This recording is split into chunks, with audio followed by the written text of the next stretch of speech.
Worldwide wine production, Argentina, and I know you all know what the Argentine flag looks like, is the #6 wine producer in the world.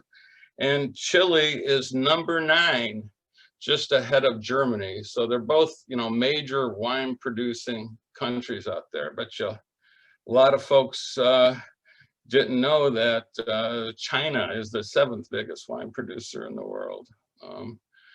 In terms of the vast majority of wine that comes out of South America comes out of Chile and Argentina.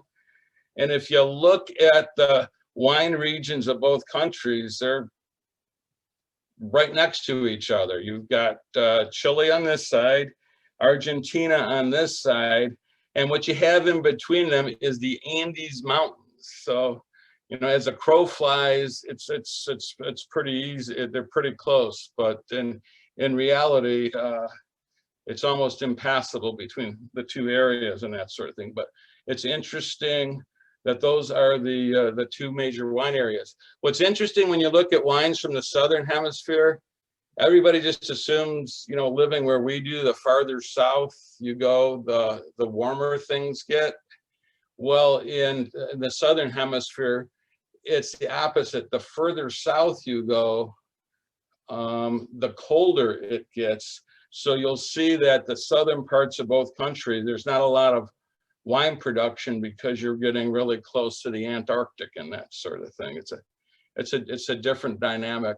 In the Northern Hemisphere, the best vineyards face south. In the Southern Hemisphere, the best vineyards face north, just because you want to be towards the equator to get the best sun exposure and that sort of thing. Just a little history.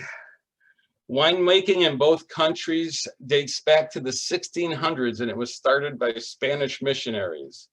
Say what you want about the Catholic Church, they never had a problem with drinking, which makes me very happy to be Catholic. French grapes, mostly Bordeaux varietals, were first introduced into Argentina and Chile by French explorers in the early 19th century.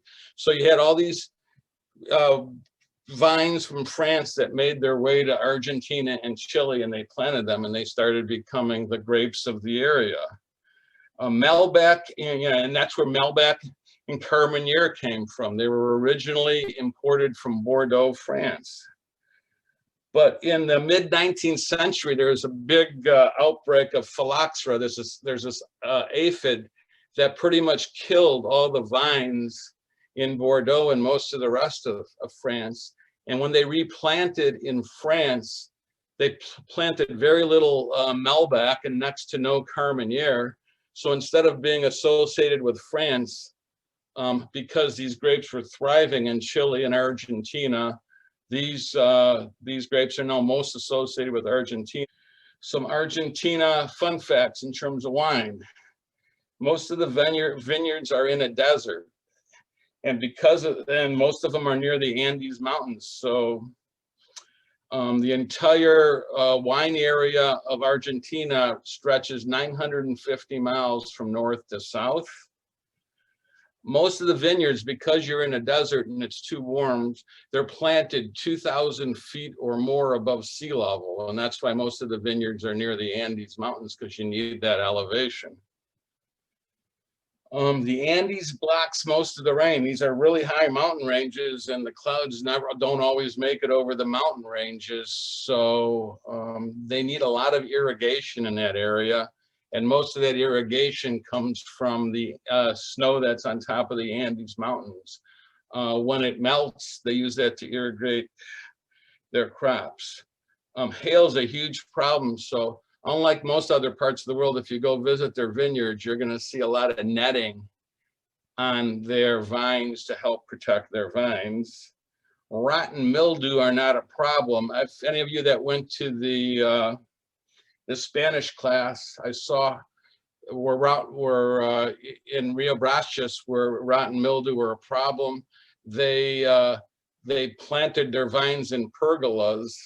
They do essentially the same thing here, but for a different reason, and I'll show you a picture of that in a minute. Malbec is the most planted red grape, followed by Barnarda, It's a grape that's popular in Argentina, but doesn't get exported a lot. And Cabernet Sauvignon, Syrah, Tempranillo, and Pinot Noir. Torrontés is the most widely planted white grape, followed by Chardonnay, Sauvignon Blanc, Semillon, and Viognier. In Argentina, remember, it started out as a French grape. It now produces 75% of the Malbec that's grown in the world. So some Chile wine fun facts.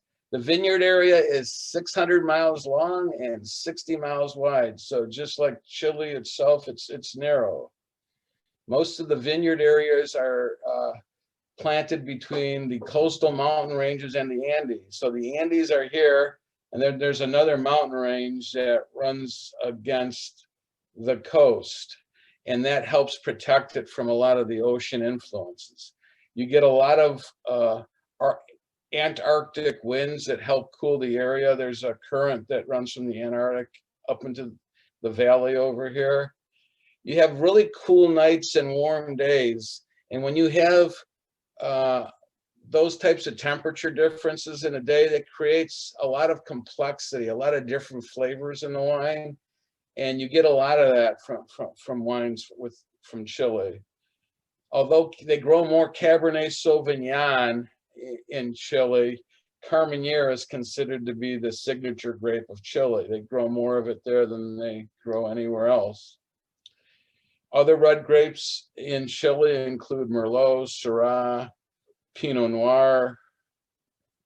The most widely planted white grapes are Sauvignon Blanc and Chardonnay, and they plant smaller plantings of Viognier, Riesling, and Gewürztraminer. So